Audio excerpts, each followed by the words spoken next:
એક જોરદાર વાર્તા. એક વખત બે મિત્ર નક્કી કરે છે કે ચાલ સરસ મજાનું વાતાવરણ છે, આપણે જંગલમાં જાય અને ફોટોશૂટ કરીએ, સરસ મજાની રીલ બનાવીએ. બંને મિત્રો ગયા તો ખરા, સાથે નાસ્તો પણ લેતા ગયા.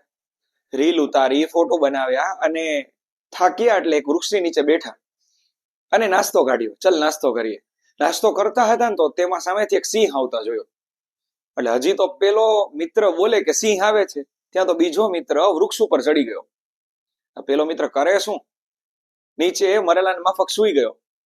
સિંહ બાજુમાં આવ્યો, સૂંઘ્યું અને જતો રહ્યો. તો ઓલો મિત્ર ઉપરથી નીચે ઉતરીને કહે કે સિંહ તને શું કહી ગયો? ત્યારે પેલો માણસ જવાબ આપે છે કે સિંહ મને એવું કહી ગયો કે જે મુશ્કેલીમાં સાથ છોડીને વયો જાય ને એવાને કોઈ દી મિત્ર ન બનાવતો. તો જીવનમાં શીખવા જેવું છે, જે સાથ છોડીને જાય ને મિત્ર ન બનાવવા, ગમે એવી પરિસ્થિતિમાં આપણો સાથ આપે એવા મિત્રો બનાવવા. Thank you.